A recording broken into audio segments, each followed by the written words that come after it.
Alors, on a rencontré la directrice à l'instant pour lui faire part de nos inquiétudes concernant la loi plein emploi. Donc, elle a accepté de répondre à un certain nombre de nos questions.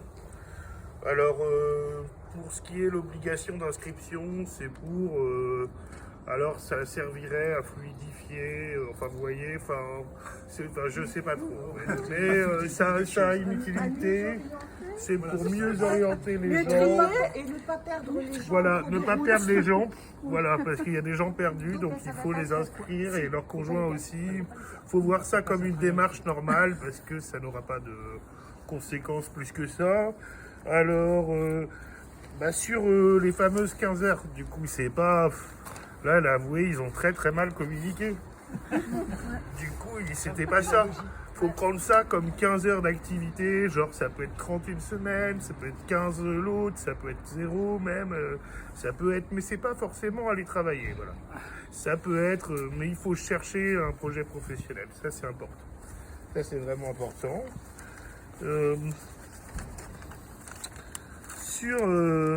Sur la lisibilité des panneaux, on lui a demandé de remettre à jour les panneaux d'affichage et les coordonnées des organisations syndicales.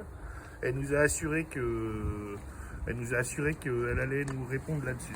Voilà. Ça allait être fait. Ça allait être fait. On y veillera, on se déplacera sur les sites et on ira vérifier. Les comptes rendus. Ça fait quelques années quand même qu'on fait ça, que les comités font ça et il serait temps que ça se fasse. Ça serait alors les comptes rendus des comités de liaison qui donc on demandait ce que tous les interlocuteurs apparaissent dessus. Ça aussi, elle va vraiment y veiller. Attention, elle va nous répondre. Donc l'accueil du public. Bon, l'accueil du public, là, c'est moins bien la réponse. C'est non. Ouais. C'est non. Et en plus, ça veut dire que déjà, elle est gentille parce que elle va maintenir l'accueil du matin. Ouais, attention, parce que le flux, c'était pas gagné, quoi. Donc elle est très très gentille et sa collègue et elle militent fortement pour garder l'accueil du matin. Et elle refuse également la remise en place de l'accueil-réception publique, ce que nous on appelait l'arc indemnisation et l'arc placement, pour répondre aux questions sur le flux. Quand les demandeurs d'emploi ne peuvent pas rencontrer leur conseiller référent, qu'ils aient au moins quelqu'un à qui ils peuvent porter leurs questions, elle refuse également. Une réponse immédiate. Et sur les offres illégales, alors là c'est plus intéressant, la réponse c'est qu'en fait on se trompe. Donc nous, c'est nous qui nous trompons, elle nous a déjà répondu plusieurs fois. Elle peut pas forcer, par exemple on a insisté sur l'intérim, donc elle peut pas forcer une boîte d'intérim. En fait, c'est pas un mensonge qu'ils font. S'ils proposent 6 mois que vous arrivez, c'est une semaine, c'est comme ça, il y a le droit. Voilà, il y a le droit. Si ils proposent un CDI et qu'en fait c'est un CDD, il y a le droit aussi. Parce que c'est comme ça, il y a le droit. Si les horaires au départ sont annoncés le matin, la journée, et puis que ça se transforme en horaire du soir. Donc c'est parce que sa réponse, c'est parce que l'employeur peut s'adapter à la candidature de la personne, vous voyez. S'il voit que elle a pris l'exemple du commis de cuisine, si elle voit que c'est quelqu'un qui est totalement inexpérimenté et qui est demandé un CDI, là elle peut mettre un CDD. Comme ça, voilà, et bon, c'est pas apparemment d'après elle, c'est pas une période d'essai dissimulé. Ce que tu as oublié de dire, c'est qu'elle précise que le demandeur d'emploi a le droit de refuser une offre qui ne correspond pas à l'offre diffusée et qui ne sera pas sanctionnée pour refus d'offre. Ça, c'est quand même pas mal. À vérifier, oui. Dans les faits.